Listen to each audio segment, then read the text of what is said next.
Vous est-il déjà arrivé de vous demander quelles sont les grosses erreurs, ces fameuses erreurs fatales à bannir, cette fois-ci en termes de maquillage ou même d'hygiène en général? C'est en tout cas une question qui revient assez régulièrement pour moi. Dans cette courte vidéo, je vais vous exposer les principaux à ne pas faire côté maquillage, car là, ce type de détail peut défaire complètement votre look. Bonjour, je suis Mademoiselle M, révélatrice de votre meilleure image.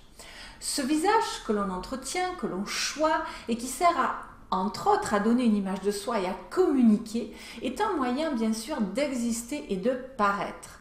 Notre image est une vitrine sociale sans cesse placée sous le regard et sous le jugement des autres. Donc autant donner à voir le meilleur de nous-mêmes de façon à donner un maximum d'impact à notre message. Quand on ne sait pas ce qui nous va, il en résulte un sentiment d'incompétence du type « je suis nul et incapable ». Or, mon souhait à travers le conseil en image et le relooking est de vous amener vers un état de ressources et d'inspiration en toute confiance, en un mot commençant de vous faire rayonner.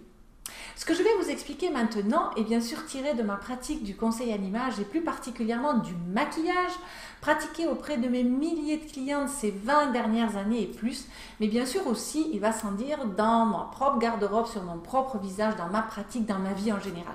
Alors, quelles sont ces fameuses erreurs impardonnables dans vos tiroirs à maquillage et autres armoires?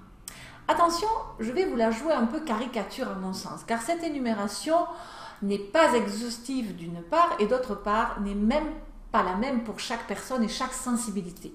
Attention toutefois aussi à faire la nuance entre ce que vous voyez dans les journaux et magazines féminins, souvent agrémentés de photos studio certes fort belles à regarder, mais dont les maquillages, tenues, coiffures et accessoires ne sont pas toujours appropriés pour la femme de la rue que nous sommes. Alors, qu'en est-il? Eh bien justement, les fautes à éviter, c'est porter trop de maquillage.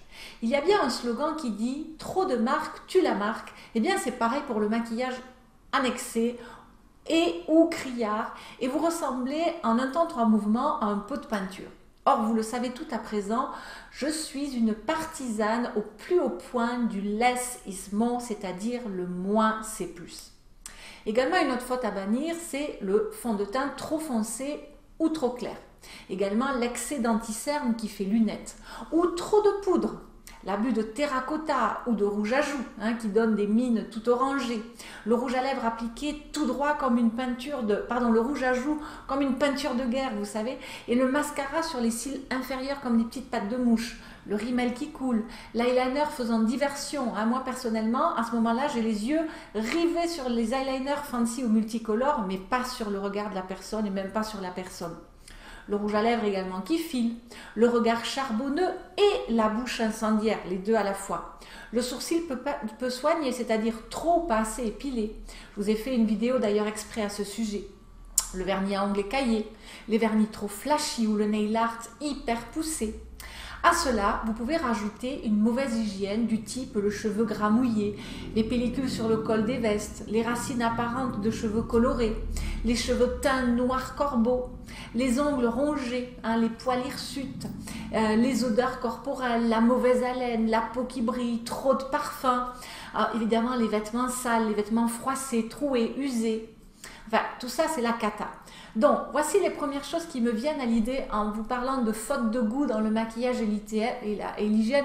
Alors, c'est vrai qu'on frise parfois la caricature, je sais, mais en dehors de ça, amusez-vous, expérimentez, éclatez-vous, mais dans le bon sens, toujours dans l'harmonie, l'élégance et la beauté, il faut jouer de ça. Mais évidemment, il faut éviter ces erreurs fatales. Si vous voulez en savoir plus par rapport à ça, posez-moi toutes vos questions dans les commentaires juste en dessous et je me ferai un plaisir d'y répondre afin de vous guider vers votre écrin à vous le plus précieux, comme vous l'entendrez dire bon nombre de fois dans d'autres vidéos. Pour l'heure, si vous voulez avoir plus de détails sur ce point de la gestion de votre garde-robe, de vos tiroirs à maquillage, de votre coiffure, etc., suivez le lien en dessous ou à côté pour aller récupérer une de mes vidéos plus denses, comme les 7 raisons d'accorder à votre image toute l'importance qu'elle mérite. En tout cas, évitez tous ces faux pas qui sont presque caricaturaux.